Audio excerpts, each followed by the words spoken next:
Number 1 हम लोगों का चल रहा था, आज ये 3rd पार्ट है।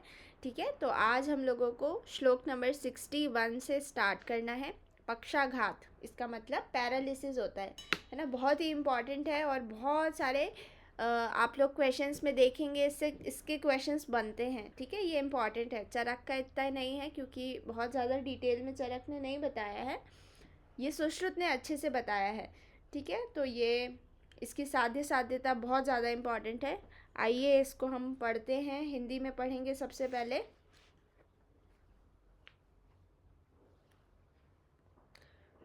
कुछ श्लोक का भी वर्ड इसमें इम्पॉर्टेंट है तो वो मैं बाद में हाईलाइट करवा दूंगी। पहले हम पढ़ते हैं इसमें होता क्या है। पैरालिसिस में क्या क्या होता है? जब अत्यधिक कुपित वायु नीचे जाने वाली, टेढ़ी जाने वाली और ऊपर सिर में जाने वाली धमनियों में प्राप्त होता है, तब दोनों में से किसी एक पक्ष के संधि बंधन को पृथक कर उस पक्ष का घात कर देता है।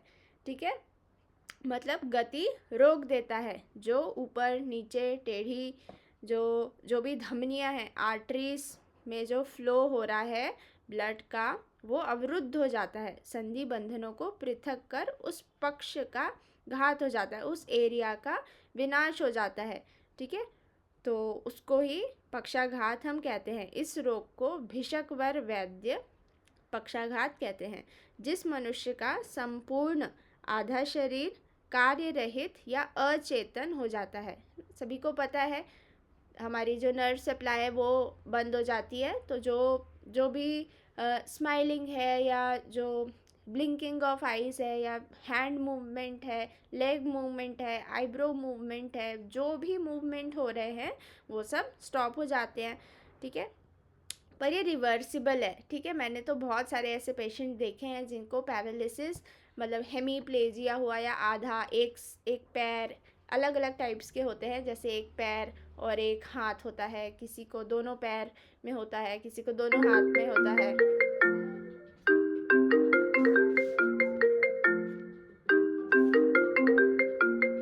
एक मिनट रुकेंगे।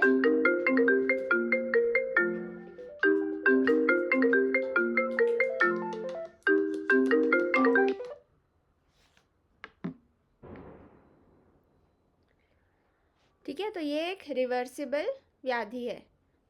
मेरी आवाज़ आ रही है ना? ठीक है, ओके। तो क्या होता है इसमें? कार्य रहित अचेतन युक्त हो जाता है। वह वात से पीड़ित रोगी बिछौने पर गिर जाता है अथवा रोगी के बढ़ने पर रोगी मर जाता है। रोग के बढ़ने पर रोगी मर भी जाता है। पैरालिसिस में डेथ भी हो जाती है, इतना ब्लॉकेज अगर हो गया आर्टरीज धमनियों में। ठीक है, केवल वात प्रकोप से जो पक्षाघात होता है, बहुत इंपॉर्टेंट है, अच्छे से हाईलाइट कर लेंगे। ओनली वात से है, थोड़ा अच्छे से समझेंगे इसको तो ये कृच्छ साध्य होगा। जो पित्त आदि अन्य दोष से युक्त वात से पक्षाघात है वह साध्य होता है, और जो रक्त आदि धातु के क्षय से पक्षाघात है वो असाध्य होता है। ठीक है, तो ये हम कैसे इसको कर सकते हैं? अगर वात लिख लेंगे, इसको थोड़ा इजी वे में लिखवा देती हूँ मैं। लिखेंगे वात प्लस कफ ऑब्लिक पित्त।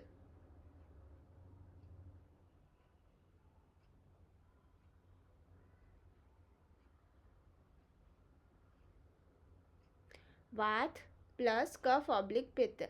अगर वात के साथ पित्त आ रहा है या फिर वात के साथ कफ आ रहा है तो ये कैसा है? ठीक हो जाएगा। क्यों ठीक हो जाएगा? क्योंकि हमें तो ऐसा सोचना चाहिए ना कि जब दो दोष आ रहे हैं तो ये और ज़्यादा कृच्छ साध्य होना चाहिए। जिसको ये कंसेप्ट नहीं पता वो ऐसे ही करेगा, है ना। जो एक दोष होता है वो साध्य होता है, द्विदोषज जो होते हैं वो कृच्छ साध्य होते हैं, त्रिदोषज जो होते हैं वो असाध्य होते हैं। यूजुअली ऐसे चलती है हमारी व्याधि, पर इसमें उल्टा चलता है। जो केवल वात के साथ है वो यहाँ पे कृच्छ साध्य बोल दिया। अब ऐसा क्यों बोला है, क्या है इसके पीछे रीज़न? अगर वात पित्त के साथ है तो बिना पित्त के दाह नहीं होता है ना, दाह हो रहा है, तो इसका मतलब ये है कि वहाँ पे 100% लॉस नहीं हुआ है है ना, कुछ ना कुछ तो वहाँ पे प्रेजेंट है। जो ब्लॉकेज है वो पूरा नहीं हो रहा है। जब जलन हो रही है तो ब्लॉकेज कैसे होगा पूरा, है ना। जब पैरालिसिस होता है ना तो सेंसेशंस नहीं आ पाते हैं हम लोगों को। और कफ के साथ भी उन्होंने साध्य बोल दिया, तो बिना कफ के कंडू नहीं होता। खुजली भी हो रही है अब उस एरिया में, है ना, तो कुछ ना कुछ तो सेंसेशन है। इसका मतलब व्याधि साध्यता की ओर बढ़ रही है, मतलब साध्य हो जाएगी। ठीक है, ये इसके पीछे कंसेप्ट है। सभी को समझ आया?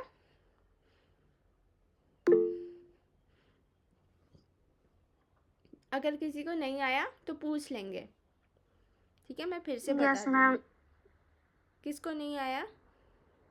मधु को? Yes ma'am. क्या नहीं आया?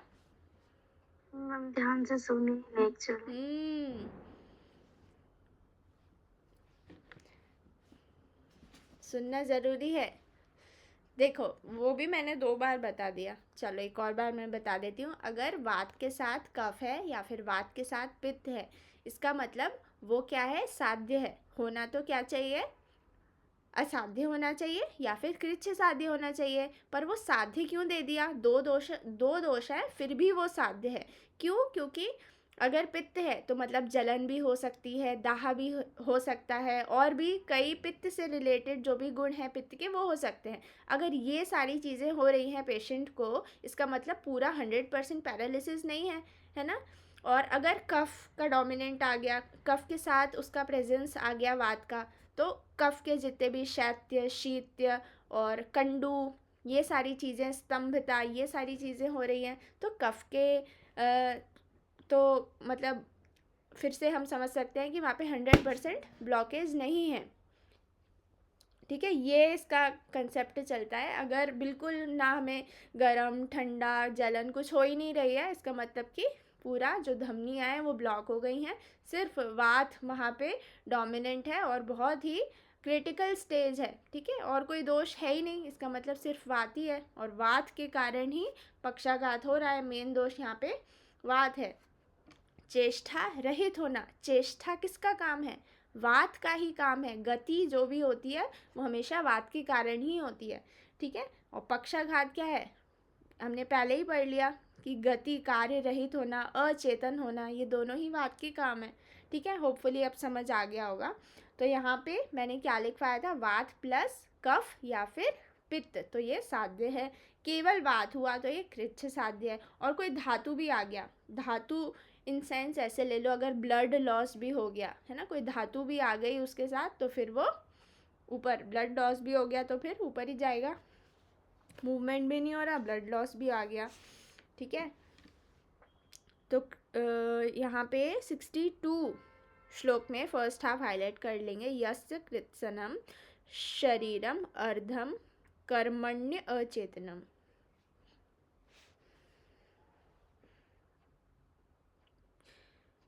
थोड़ा ध्यान रखना है इसकी साध्यता।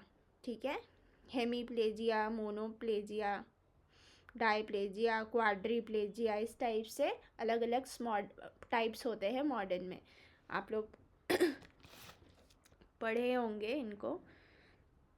नेक्स्ट अपतंत्रक देखते हैं। अपतंत्रक में दोष मैंने बताया था। क्या दोष होता है प्रीति?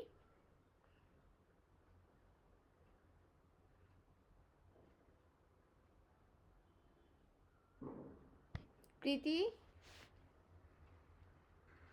Yes ma'am. बताओ क्या दोष होता है?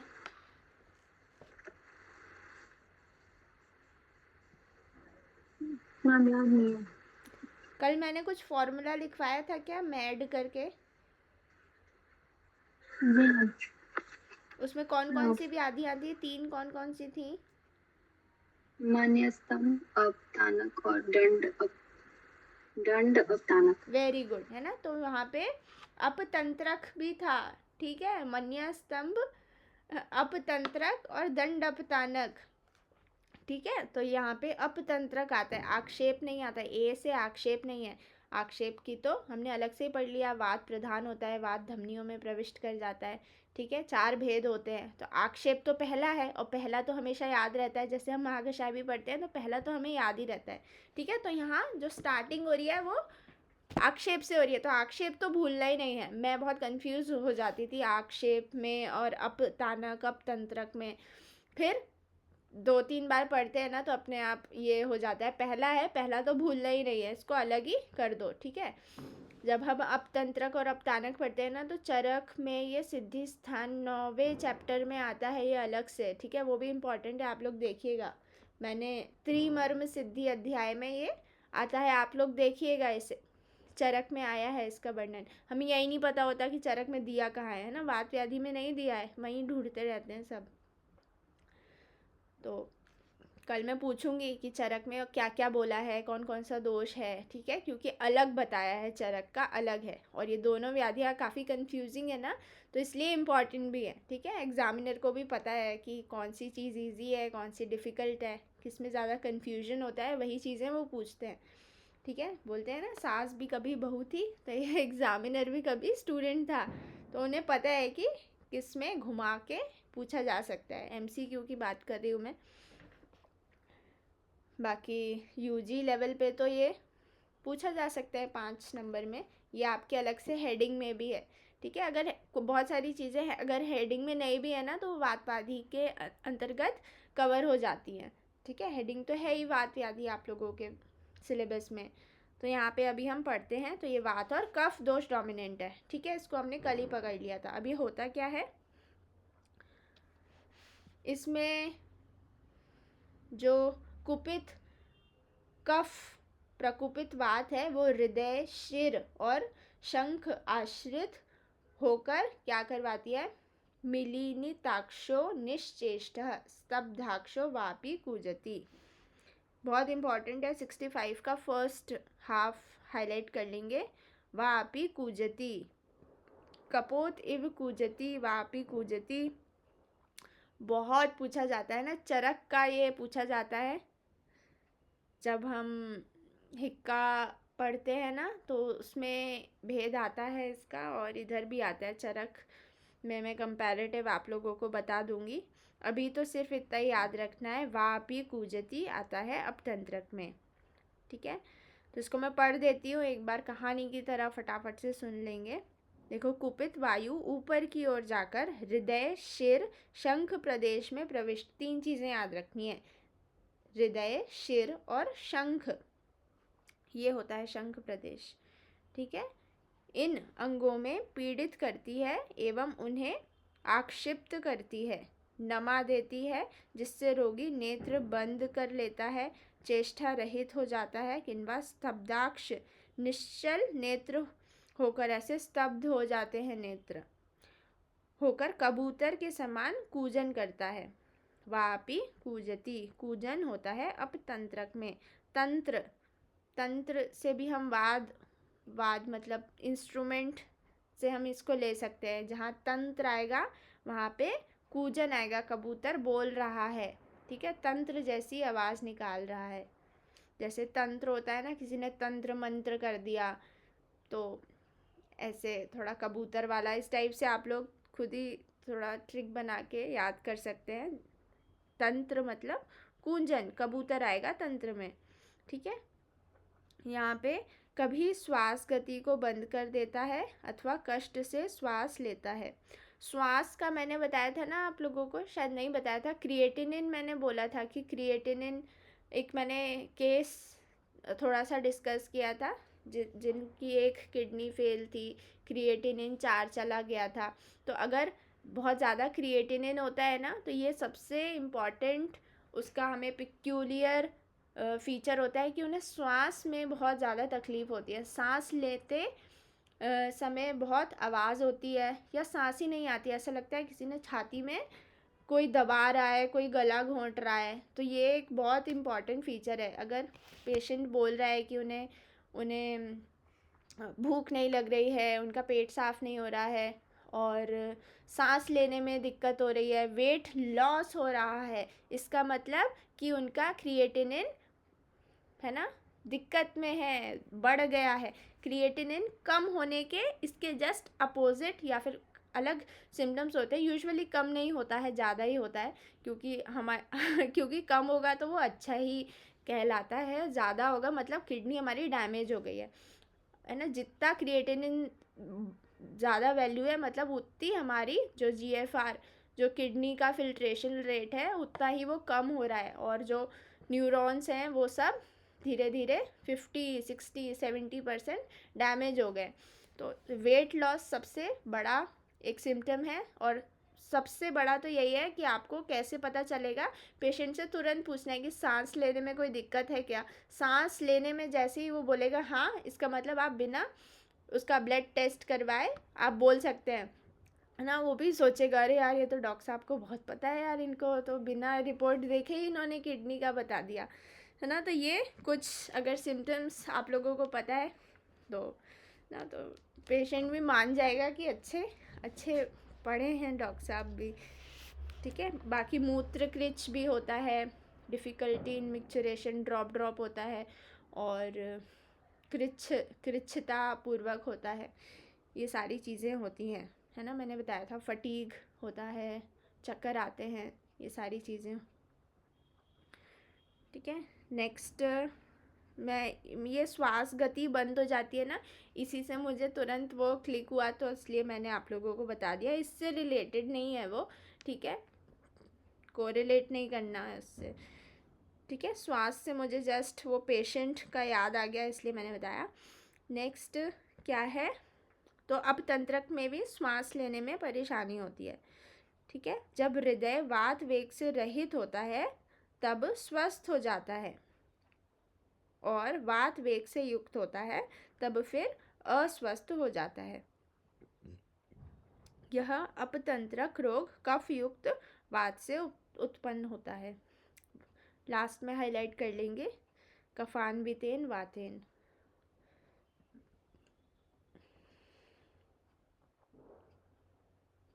ये पूछते हैं निमीलिताक्षो निश्चेष्ट स्तब्धाक्षो वापि कूजति किसका है। पहला ऑप्शन रहता है अपतानक, सेकंड रहता है अपतंत्रक, थर्ड रहता है आक्षेपक, और फोर्थ रहता है ऑल, ठीक है। तो बिल्कुल भी समझ नहीं आएगा अगर ज़रा भी ऊपर नीचे तंत्र का तानक हो गया तो, ठीक है। थोड़ा याद रखना है इसको, विमर्श में आप लोग हाईलाइट कर सकते हैं। वाग्भट ने अपतंत्रक तथा अपतानक रोग को एक ही माना है ना। हमेशा क्वेश्चन पूछेंगे तो आचार्य पहले मेंशन करेंगे, क्योंकि तीनों आचार्यों ने अलग अलग माना है, ये सबसे बड़ी बात है इसमें, है ना, कंफ्यूजन भी होता है। यहाँ पे कपोत इव कूजेन बोला गया है,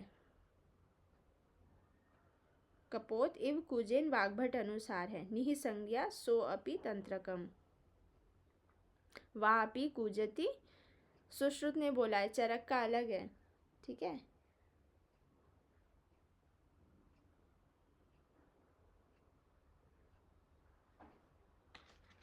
तो कबूतर क्या है, सूचना का तंत्र है, लिख लो ये ट्रिक लिख लो, सूचना का तंत्र है कबूतर।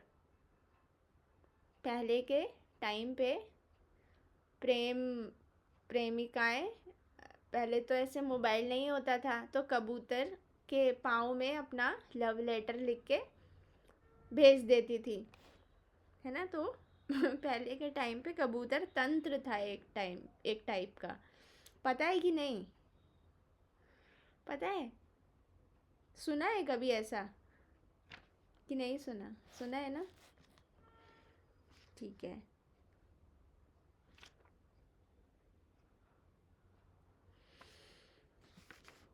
मन्या स्तंभ देखेंगे, मन्या स्तंभ भी वात और कफ दोष डोमिनेंट होता है, MAD मैड, ठीक है।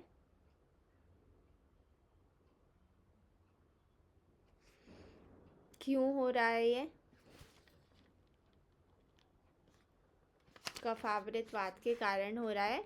अगर दिन में सो लिया, ऊंचा नीचे शैया में तथा तकिया पर गर्दन रखने से, टेढ़े या ऊपर की ओर देखने से, तीन ही इसके मुख्य तौर से निदान है। पहला है दिवा स्वप्न, सेकंड है विकृत आसन, और ऊर्ध्व निरीक्षण, तीन चीज़ें याद रखेंगे। और कफ का यहाँ पे आवरण हो जाता है,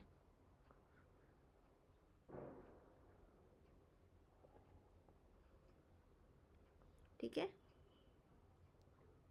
अर्दित देखेंगे।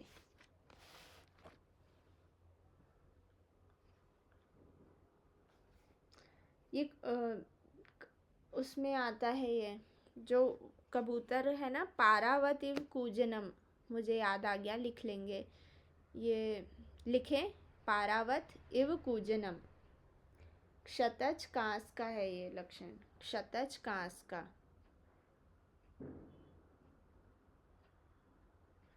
मैं हिक्का श्वास बोल रही थी ना, उसका नहीं है ये, ठीक है। क्षतज कांस का है।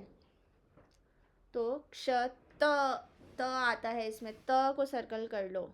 और पारावत, इसमें भी त आ रहा है, त को सर्कल कर लो। पारावत और क्ष त ज, ये काम आएगा बाद में, क्योंकि शयज और शतज दो टाइप की कांस होती है।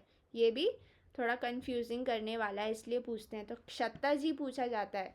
तो जब ये एग्जैक्ट यही लाइन पूछी जाती है कि पारावत इव कूजन किस में आता है, अपतंत्र, कप्तानक, क्षयज कांस, क्षतज कांस। तो त से कभी नहीं भूले जाएगा, ठीक है। तो अभी हमने काफ़ी सारे कबूतर वाले पढ़ लिए हैं, ठीक है, तो भूलना नहीं है। अर्दित देख लेते हैं। अर्दित में क्या हो रहा है, फेशियल पैरालिसिस।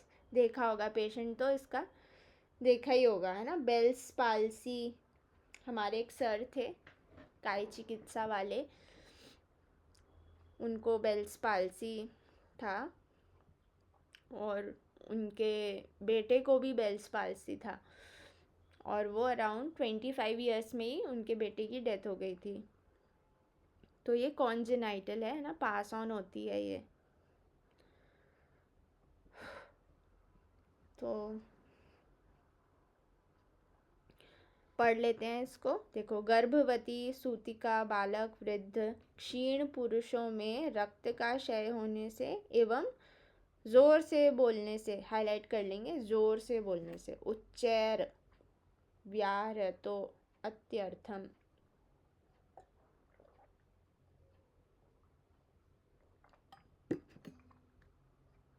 अत्यंत कठिन पदार्थों को खाने से, हंसने या जम्हाई लेने से, बस इतना ही हाईलाइट करेंगे, बाकी सिर्फ सुनेंगे अच्छे से। बोझा उठाने से, विषम स्थान में सोने से, सिर, नासिका, ओष्ठ, चिबुक, ललाट, नेत्र संधि में प्रकुपित, हाईलाइट करें, प्रकुपित वायु स्थिर होकर मुख को पीड़ित करके अर्दित रोग उत्पन्न करती है, तथा इस रोग में मुख का आधा हिस्सा टेढ़ा हो जाता है, गर्दन भी टेढ़ी हो जाती है। बस इतना ही हाईलाइट करेंगे। 70 श्लोक का सेकेंड हाफ हाईलाइट करेंगे। वक्री भवति वक्र आर्धम ग्रीवा चाप्य वर्तते, सिर भी कांपने लगता है, बोलने में रुकावट होती है, ठीक है।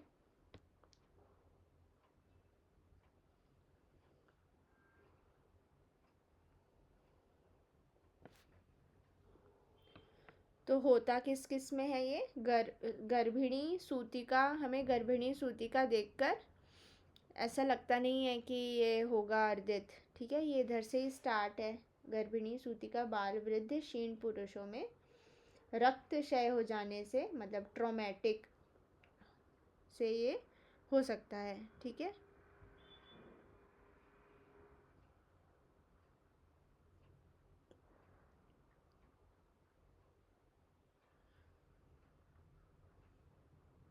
मैम, अर्दित हेरिडेटरी है क्या? हाँ, बाकी ये निदान तो बता ही दिए गए हैं। बहुत ज़्यादा कुछ हार्ड पदार्थ खा लिया मैंने। अभी एक मिठाई बनाई थी यूट्यूब में देखकर, कुछ थी वो, क्या नाम था उसका, मैसूर पाक, नहीं कुछ नाम था उसका, और वो इतनी कड़क बनी मेरे पापा बोल रहे थे कि मेरे पॉकेट में 1 लाख होने चाहिए, तब मैं ये मिठाई खाऊंगा। क्योंकि मेरे सारे दांत टूट जाएंगे और मुझे फिर डेंचर, पूरा अपने 32 दांतों का डेंचर बनवाना पड़ेगा। तो जब मेरे जेब में 1 लाख रुपए होंगे तब मैं ये मिठाई खाऊंगा। वो इतनी वाहियात मिठाई बनाई थी, और वो पता नहीं क्या ही कुछ तो भी बन गई थी, गलत हो गया। मैंने काफ़ी अच्छे क्वांटिटी में बनाई थी, कि मतलब दिवाली के लिए बनाई थी कि सब लोग खाएंगे। और उसमें पूरा 1 किलो घी, और स्पेशली मैंने मम्मी पापा को भेज के मंगवाया था कि मुझे घी उस टाइम था भी नहीं ज़्यादा, थोड़ा ही था, तो मैंने बोला रात में 8 बजे भेजा, और इतना सब सामान वगैरह मंगाया। मैं 10 बजे तक बनाई और वो इतनी गंदी बनी थी। तो उसको अगर खाते तो ज़रूर अर्दित हो जाता। तो कुछ कठिन पदार्थ, वो अभी भी मैंने फेंकी नहीं है, वो रखी हुई है फ्रिज में।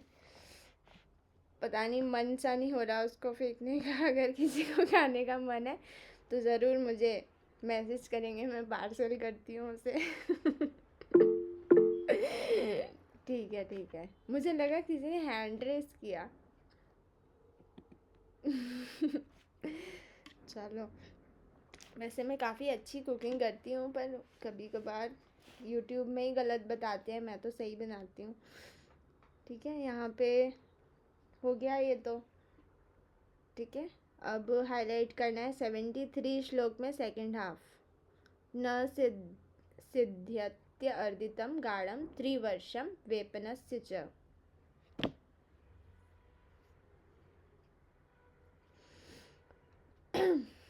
यहाँ पे सेकंड लास्ट लाइन में देखेंगे हिंदी में, क्षीण हुए नेत्रों को खोलने तथा बंद करने की क्रिया से रहित प्रसक्त अस्पष्ट बोलने वाले पुरुष का तथा गाढ़ रूप से उत्पन्न एवं 3 वर्ष का पुराना, हाईलाइट कर लेंगे, 3 वर्ष पुराना तथा कंपन लक्षण से युक्त पुरुष का अर्दित रोग भी ठीक नहीं होता, असाध्य होता है। ये 3 साल हो गए तो 3 वर्ष, स्पेशली 3 बोला है इसलिए ये इम्पोर्टेंट है।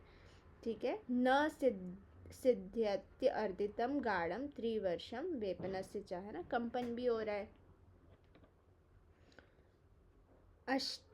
तीसरी लाइन में देखेंगे, अष्टांग संग्रह ने इसे एकायाम कहा है तथा लोक में लकवा भी कहते हैं। चरक में मुख अर्ध घात युक्त पक्षाघात या मुखार्ध घात कहा है। अर्धे तस्मिन मुखार्धे वा केवले स्यात् अर्दितम, आधे मुख पर यह इफेक्ट करता है इसका नाम, इसलिए इसका नाम अर्दित है। ठीक है, गृध्रसी देखेंगे, 74 श्लोक पूरा हाईलाइट कर लेंगे, ये श्लोक से ही इसका क्वेश्चन बनता है।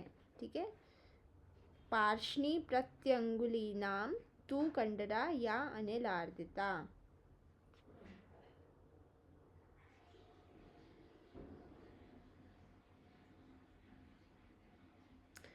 अष्टांग संग्रह ने अर्दित को एकायाम बोला है। ठीक है, ये चीज़ याद रखना, अर्दित नाम नहीं दिया है। ठीक है, एकायाम। और ये पूछा था AIA PGT 2024 रिसेंट के पेपर में ही ये क्वेश्चन आया है। आप लोग देखिएगा पेपर, सेम क्वेश्चन पूछा गया है, अर्दित से ही रिलेटेड एक क्वेश्चन पूछा गया है, और अष्टांग का ही पूछा गया है। अष्टांग हृदय का या अष्टांग संग्रह का यही क्वेश्चन पूछा गया है, क्या नाम से बोलते हैं। तो उसमें अर्दित भी ऑप्शन था, एकायाम भी था, तो ये उसका आंसर एकायाम था, क्योंकि वो स्पेशली अष्टांग संग्रह का पूछा गया था ना। बहुत सारे बच्चों ने अर्दित करा है और फिर 200 रुपये भी दिए, क्लेम भी किया, पर उसका कोई फ़ायदा नहीं हुआ। ठीक है, तो ये गृध्रसी, साइटिका, सबको ही हर दूसरे घर में, हर दूसरे गली में कोई किसी ना किसी को एक पैर में ज़्यादा दर्द होता ही है। ठीक है। एड़ी तथा प्रत्येक पदांगुलियों की कंडराएं जब वात से प्रकुपित होती हैं तथा टांग के प्रसारण को रोक देती है ना। संकोच और विस्तार, जो मूवमेंट है फ्लेक्शन और एक्सटेंशन का, वो बंद हो जाता है। ठीक है, उसे गृध्रसी कहते हैं। सक्तनः क्षेपम निगृहणीयात, सर्कल कर लेंगे इस चीज को।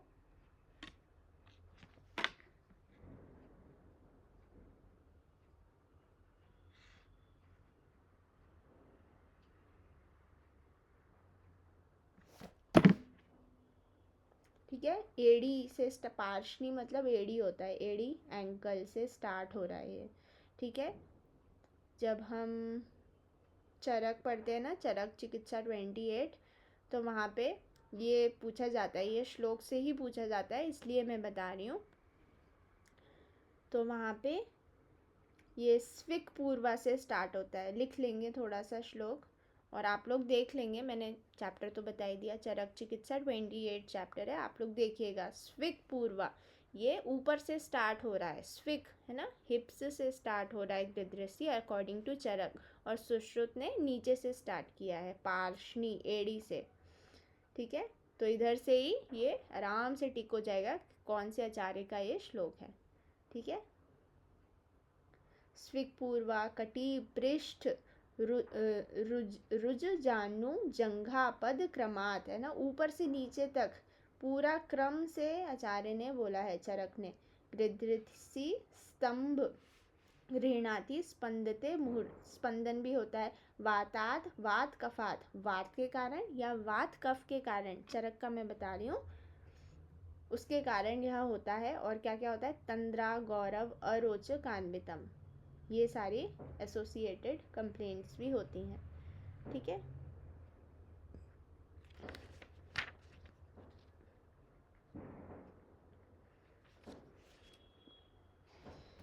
अभी मैंने अपमन्या स्तंभ बताया था, नहीं मैंने अर्दित अभी बताया था ना, तो अर्दित में एक चीज़ और लिख लेंगे।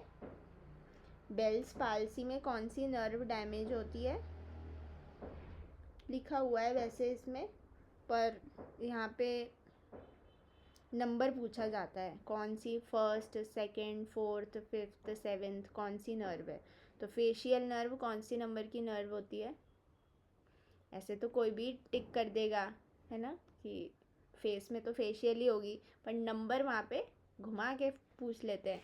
क्रेनियल नर्व्स कितनी होती हैं,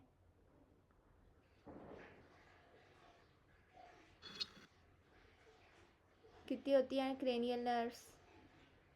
7 होती है। वाह, वेरी गुड। 7 वाला कौन है? 10 पे 10 होता है। 10 होती है मैम क्रेनियल नर्व। 10 होती हैं, 12 तो नहीं होती, और 10 होती हैं कि 10 पेयर होते हैं?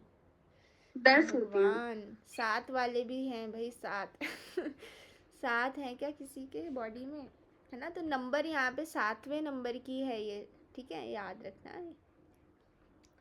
7th क्रेनियल नर्व को फेशियल नर्व कहते हैं। फेशियल नर्व में आघात होने से फेशियल पाल्सी या बेल्स पाल्सी होती है। एक चीज़ लिख लेंगे, सेरिब्रल पाल्सी को लिटिल्स डिजीज भी कहते हैं, ये बीएचयू में पूछा गया है।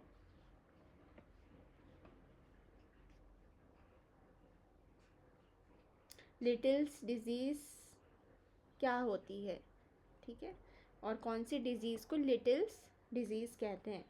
तो उसमें ऐसे ऑप्शंस थे कि बच्चों वाले कुछ दे दिए थे, तो वो ऑप्शन में नहीं था, क्योंकि लिटिल नाम सुन के हमें ऐसा लगता है कि बच्चों का होगा। ठीक है, तो ऐसे कंफ्यूजन हो सकता है। लिटिल ओल्ड मैन किसको बोलते हैं, ये तो पीडिया सब लोग पढ़कर आए, बहुत कॉमन है। लिटिल ओल्ड मैन किसको बोलते हैं? कुपोषण से रिलेटेड है ये, मैं हिंट बता रही हूँ। गायनी में 2 ही चीज़ें हैं कुपोषण से रिलेटेड, सॉरी पीडिया में 2 ही चीज़ें हैं, 2 टर्म्स आती हैं कुपोषण से related. Marasmus kwashiorkor. Very good, marasmus और क्वाशियोटकर, है ना। तो लिटिल ओल्ड मैन किसका हुआ? बूढ़ा बूढ़ा दिखता है, रिंकल्स दिखते हैं। क्वाशियोटकर। मरासमस बच्चों, मरासमस में होता है, ठीक है। ये पूछे जाते हैं मरासमस और क्वाशियोटकर, है ना। ये पूछा भी गए हैं 2023 में, 2024 में पूछे जाते हैं। इनके लक्षण, इनके सिम्टम्स पूछे जाते हैं, इसलिए इनको पढ़ना है ना। 2 होमवर्क हैं आप लोगों के। एक तो चरक के अकॉर्डिंग अपतंत्रक अपतानक पढ़ना है, और वही त्रिमर्मी सिद्धि अध्याय में, और यही क्वाशियोटकर और मरासमस के डिफरेंसेस पढ़ना है, डिफरेंस बताना है, ठीक है, क्या क्या चीज़ें हैं। तो ऐसे हाफ हाफ में बताना मुझे, फिर मैं कल और बताऊंगी क्या क्या पूछे गए हैं इसमें, ठीक है। कल मैं पक्का बताऊंगी क्योंकि इम्पॉर्टेंट है।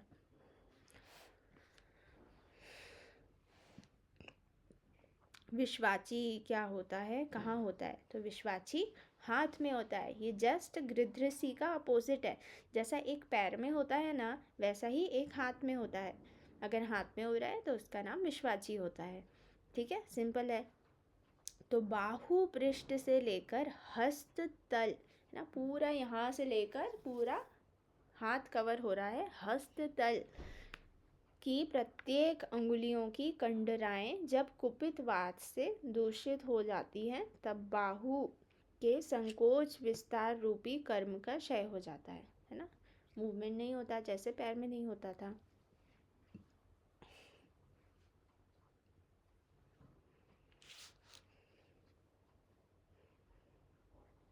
बाहवो कर्म क्षय करी, श्लोक में हाईलाइट कर लेंगे, इम्पॉर्टेंट श्लोक है इसका, ठीक है। बाहवो कर्म क्षय को सर्कल कर लेंगे। अब बाहुक से इसको कंपेयर करते हैं, अब बाहुक से।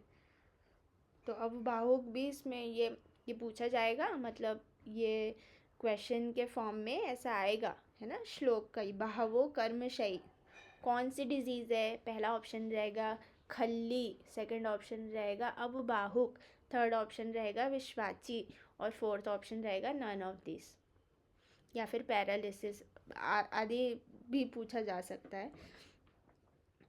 तो थोड़ा डिफ़िकल्ट हो जाएगा ये, ठीक है।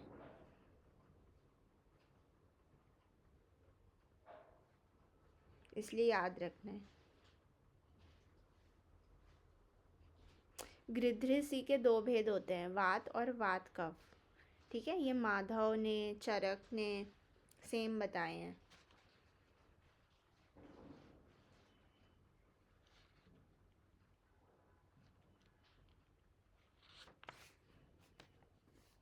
डन, आगे बढ़े।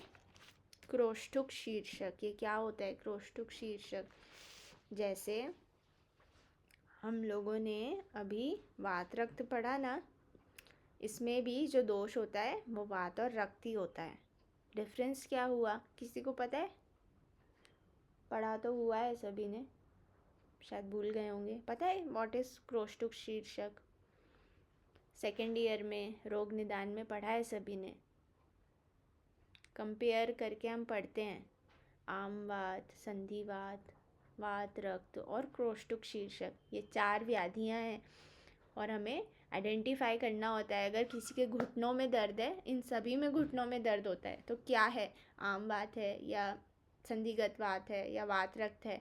किसी में अगर आम वात है, हमने जानू बस्ती करवा दिया कि बस दर्द हो रहा है घुटने में, तो और समस्या बढ़ जाएगी।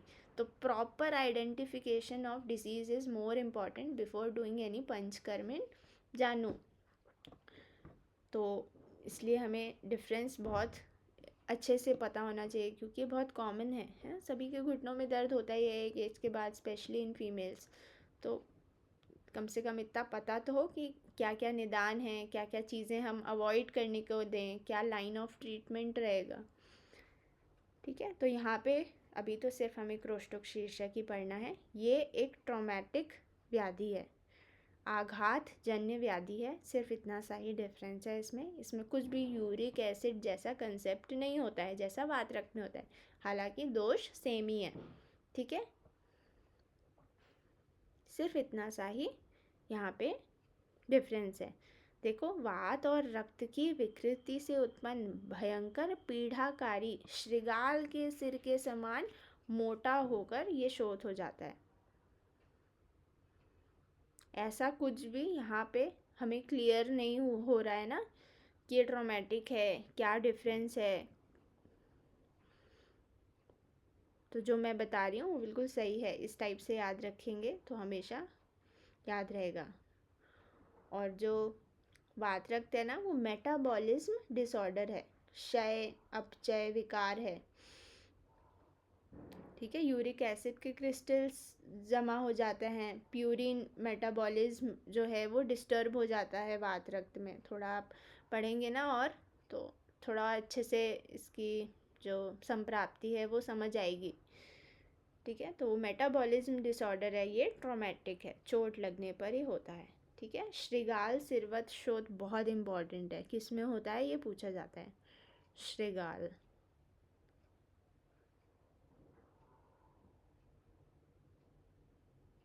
क्रोष्टुक पूर्वम तु स्थूलः, क्रोष्टुक मूर्धवत।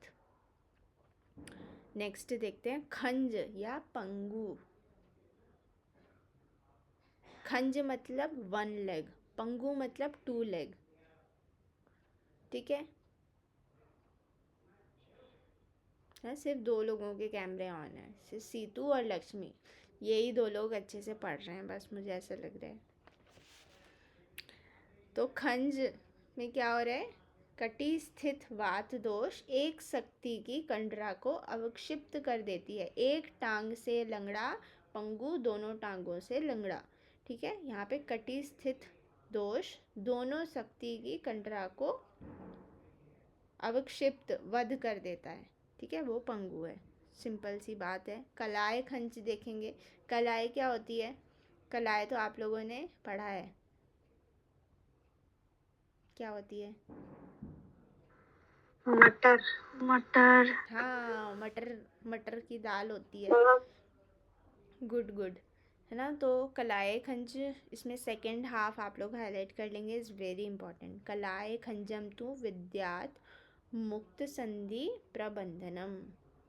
पाद संधि के संधि बंधन शिथिल होने से, पाद संधि के संधि बंधन शिथिल ढीले होने से मनुष्य चलने के प्रारंभ में कांपता है ना, वेपन करता है तथा लंगड़ाता हुआ चलता है। संधि बंधन मुक्त हो तो उसे कलाए खंज लेथिरिज्म कहते हैं।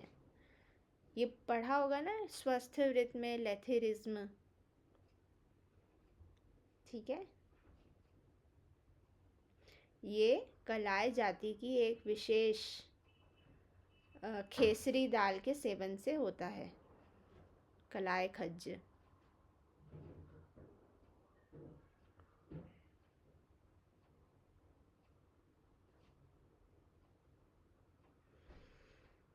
ठीक है, कलाए खज्ज में क्या हो रहा है, वो लंगड़ाता हुआ चलता है, ठीक है। प्रारब्ध में कांपता है और लंगड़ाता हुआ चलता है, वेपन भी होता है, ठीक है। लेथिरिज्म खेसरी दाल। वात कंटक देखेंगे, ये विषम भूमि पैर रखने से एड़ी में स्थित वात द्वारा वेदना होना, पैर में मोच लगना, एंकल स्प्रेन होता है ना, मोच लग जाती है, उसको ही वात कंटक कहते हैं। एड़ी में स्थित वात विषम भूमि पर पांव रखने में उसमें वेदना होना। वाग्भट माधव निदान इसको गुल्फ आश्रित मानते हैं, गुल्फ आश्रित वात, वात कंटक। गुल्फ आश्रित वात, वात कंटक। व्हाट इज गुल्फ, व्हाट इज गुल्फ? एंकल। गुड। व्हाट इज कर्पूर? तरबूज पूर पर। तरबूज ठीक है। एंकल, ठीक है, चलो पता ही होगा। रिस्ट जॉइंट, और रिस्ट जॉइंट को क्या बोलते हैं? मणिबंध। मणिबंध। ठीक है, ठीक है, गुड। पाददाह, पाददाह के जो दोष हैं वो इम्पोर्टेंट है ना। सभी लोग मूवी देखने जाते हैं पीवीआर में, तो पीवीआर से याद रखना है, पीवीआर सिनेमा। ठीक है। वात, पित्त और रक्त। ठीक है।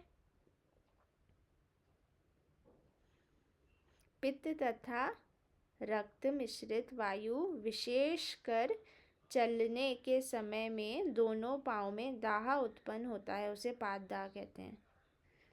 बस जलन होती है, नाम से ही पता चल रहा है जलन हो रही है। ठीक है, अगर कोई मूवी देखने जा रहा है तो हमें जलन होगी, इस टाइप से याद रख सकते हैं। पाद हर्ष देखते हैं, इसमें केवी दोष है, वीके या केवी से याद रख सकते हैं। केंद्रीय विद्यालय, मैं केंद्रीय विद्यालय में पढ़ी हूँ तो मुझे ऐसे याद रहता है। ठीक है। हर्ष उत्पन्न होता है जब भी हम केवी का नाम सुनते हैं तो। कफ, वायु के प्रकोप के कारण जिस मनुष्य के दोनों पांव हर्ष झंझनाहट से युक्त होते हों तथा स्पर्श ज्ञान से रहित होते हों, पाद हर्ष कहलाते हैं। इन छोटे छोटे रोगों के बस दोष ही इम्पॉर्टेंट हैं। अब बाहुक क्या होता है? स्कंद संधि बंधनों का शोषण होना, अंश शोष, अंश जो हमारे शोल्डर जॉइंट है उनका शोष होना। स्कंद प्रदेश की सिराओं का संकुचित, सिरा आकुंचन होना अब बाहुक कहलाता है। जो शोल्डर जॉइंट की सिराएं हैं, वेन्स हैं, उनका कॉन्स्ट्रिक्शन होना, आकुंचन होना ही अब बाहुक कहलाएगा। ठीक है। बाधिर्य, यहाँ पे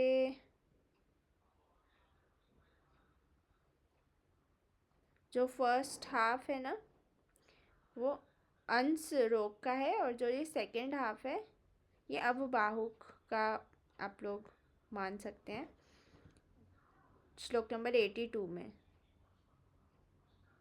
अंश देश स्थितो वायु शोषयित्वा अस्बंधनम शिराश आकुंचनम तत्रस्थो जनयत्य अवबाहुकम। ठीक है। अंश रोग और अवबाहुक रोग।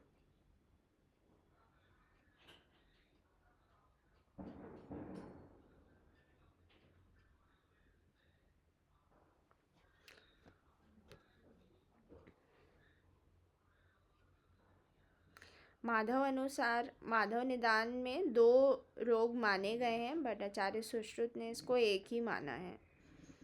ठीक है। अंश रोग हो या अवबाहुक हो, दोनों एक ही हैं। नेक्स्ट बाधिर्य देखते हैं। बाधिर्य में सिर्फ हमें दोष ही याद रखना है। बहरापन क्या होता है? बहुत खराब होता है, बहुत खराब से वात और कफ। ठीक है।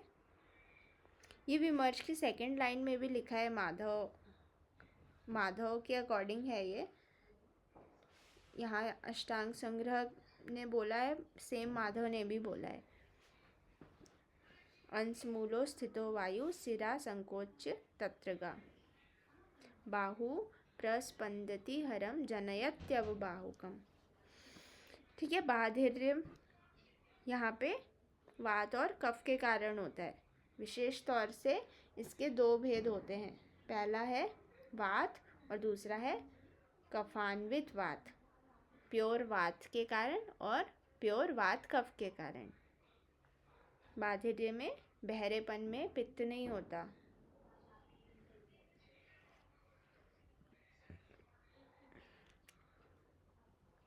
वायुर आवृत्य तिष्ठति और फिर शुद्ध श्लेष्मान्वितो वापि बाधिर्य। ठीक है। बाधिर्य यहाँ से नहीं पूछा जाएगा क्योंकि एक बहुत ही बड़ा टॉपिक है जो कि हम सेकंड उत्तर तंत्र में पढ़ते हैं, सेकंड पार्ट में, डीपनेस। ठीक है। कर्णशूल देखते हैं। कर्णशूल वात के कारण होता है, बिना वात के शूल नहीं होता। यहाँ पे हनु, शंख, सिर, ग्रीवा को विदीर्ण भेदन करती हुई कर्णशूल उत्पन्न करती है वात। ठीक है। नेक्स्ट, मूख, मिनमिन, गदगद, गदगदत्वम। वात और कफ यहाँ पे दोष इन्वॉल्व है। मूख, मिनमिन, गदगदत्व, वात और कफ। यहाँ पे शब्द वह धमनी के आवृत होने से मूख, मूख मतलब गूंगा, मिनमिन मतलब अनुनासिक स्वरनाक से बोलना, गदगद मतलब तुतला कर बोलना। ये सारी चीज़ें होती हैं वात और कफ के कारण। जब कफ बढ़ जाता है, नाक बह रही है ना, बहुत ज़्यादा कफ हो जाता है, तो कैसा होता है, प्रॉपर आवाज़ नहीं निकल पाती ना, गला बैठ जाता है। तो उस टाइप से हमें याद रह सकता है कि पित्त के कारण नहीं, कफ के कारण होता है। ठीक है लक्ष्मी।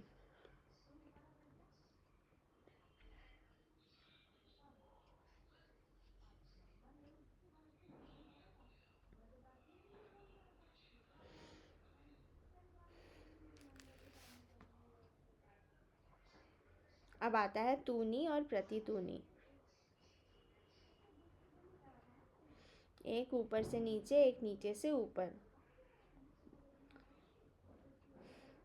विमर्श में इसको पहले देखेंगे। देखो, तूनी को वृक्कशूल रीनल कोलिक तथा प्रतितूनी को आंत्रशूल इंटेस्टाइनल कोलिक कहा जाता है।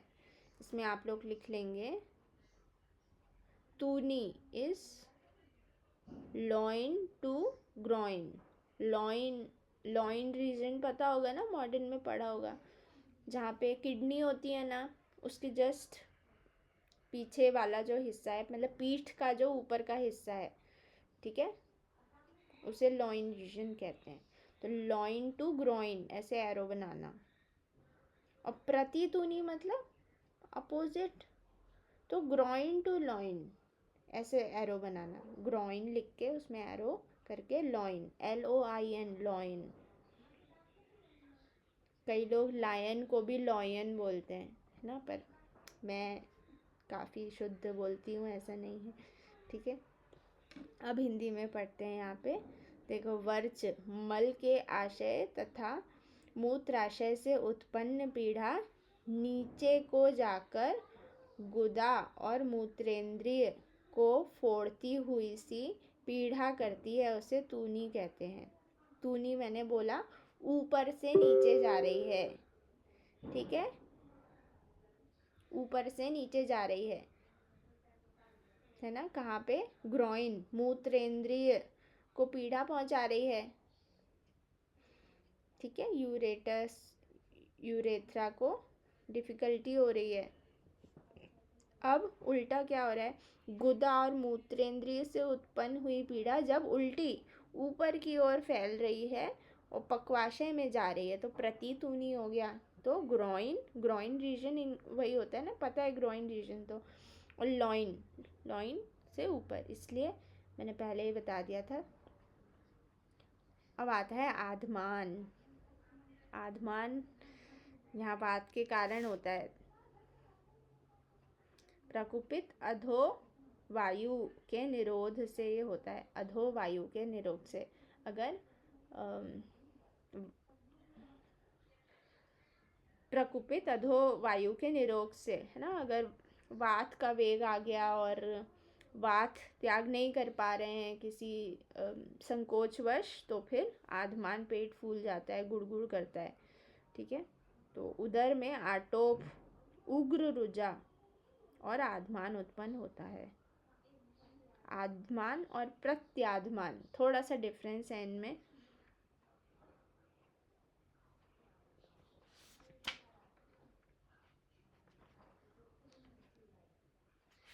लास्ट ही है, बस चैप्टर ख़त्म हो गया हमारा।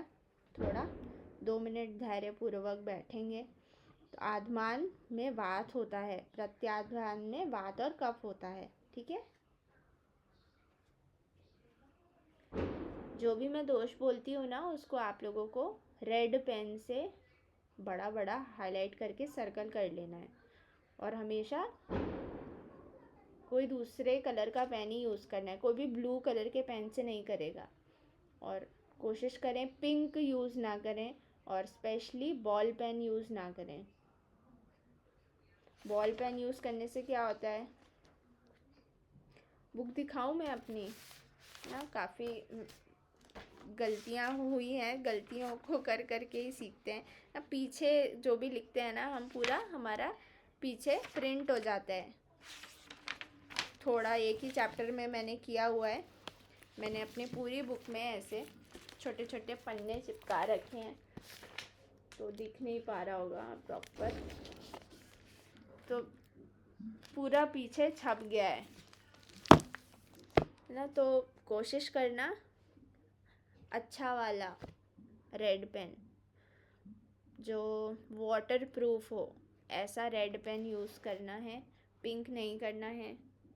और सबसे अच्छा रेड पेन ही होता है ना पीजी के लिए। बिल्कुल ऐसे दिमाग में आ जाए, कहीं भी रेड पेन से लिखा हो मतलब वो पीजी के लिए इम्पॉर्टेंट है।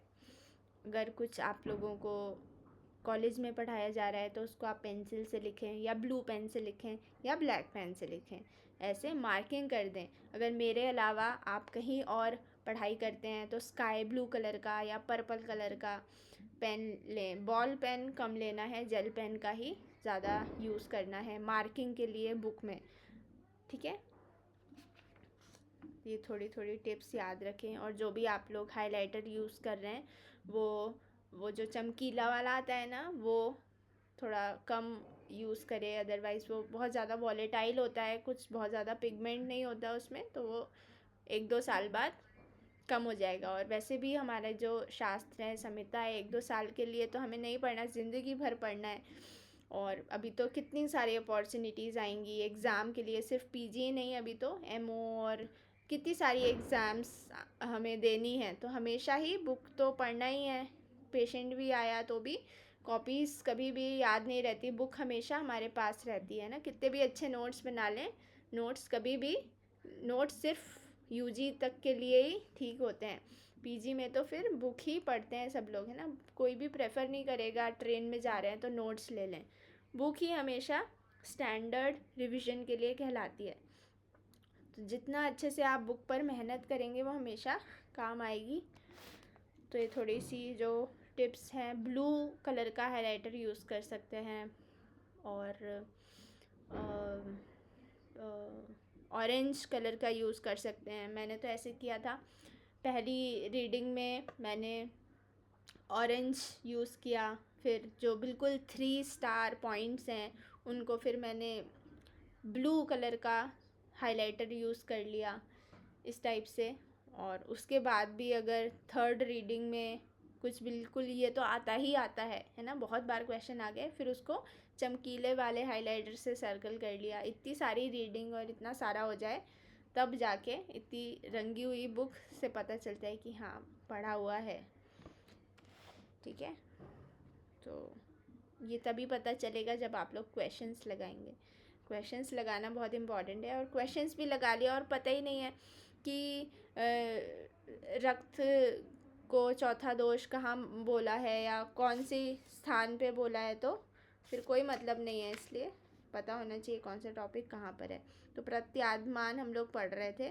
तो यदि कफ वायु के कारण आद्यमान की उत्पत्ति आमाशय से प्रारंभ हो तथा पार्श्व हृदय में पीड़ा उत्पन्न न करे अथवा मतांतर से करे तो उसे प्रत्याद्यमान कहते हैं, ठीक है।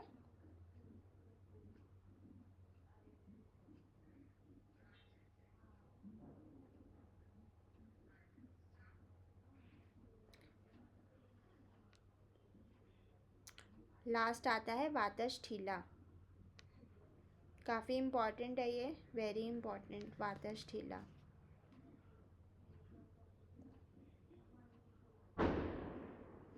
अष्ठीला के समान मतलब पत्थर के समान मोटी, ऊपर को फैली हुई तथा ऊंची उठी हुई तथा बहिर्मार्ग का अवरोध करने वाली ग्रंथि को वातस्ठीला जानना चाहिए। पत्थर से कोरिलेट करेंगे हम इसे।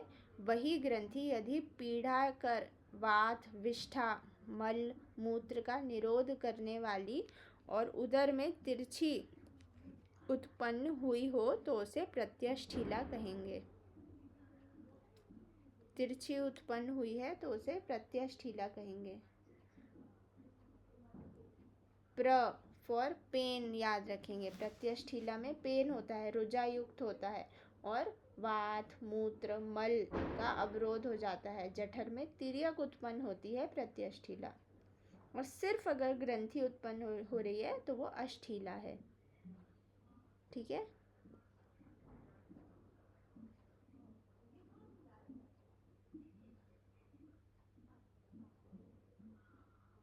आधमान में याद रखना है, पीड़ा होती है और मशक के समान जो उदर है, पेट है, वो फूल जाता है।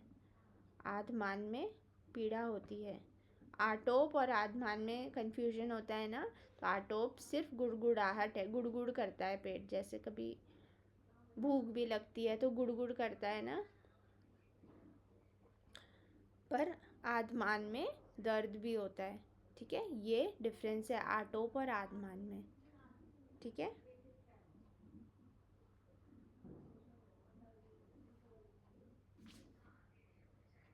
लिखेंगे एक चीज, खल्ली रोग। यहाँ आया नहीं है पर इम्पोर्टेंट है।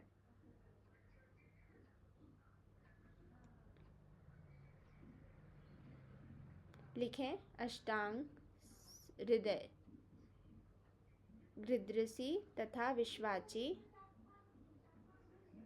गृध्रसी तथा विश्वाची में जब अत्यंत तीव्र पीड़ा होती है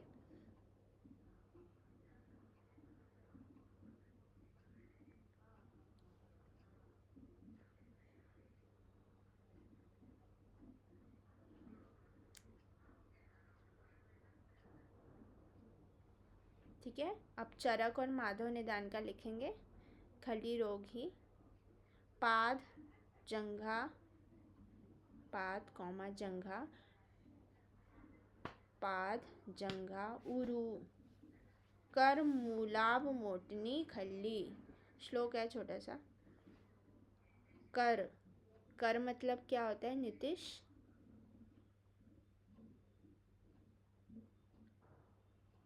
एंड हाथ। शाबाश, वेरी गुड। पाद जंघा उरु, जंघा मतलब क्या होता है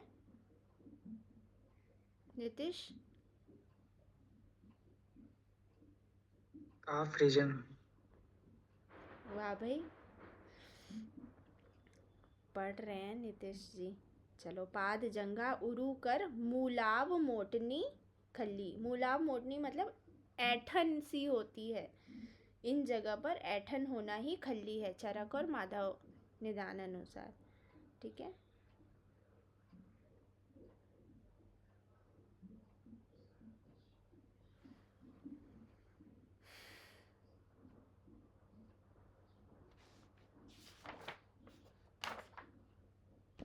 चलिए इतना ही करते हैं आज। कुछ चीज़ें और मुझे वात व्याधि में लिखवानी थी।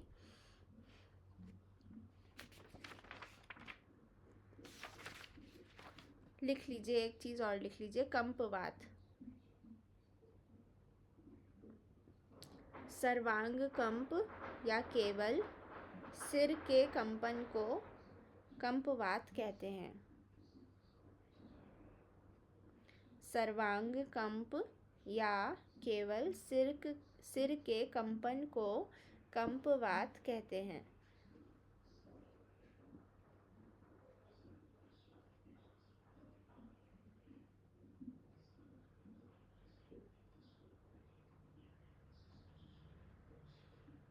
ठीक है। स्पर्शवात का वर्णन योग रत्नाकर ने किया है।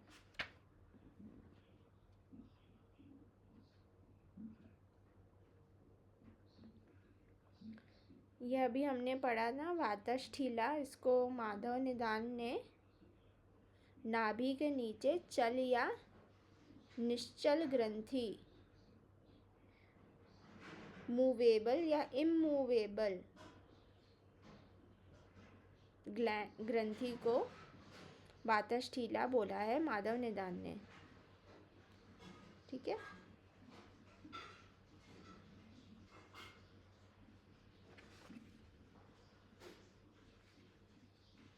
ठीक है।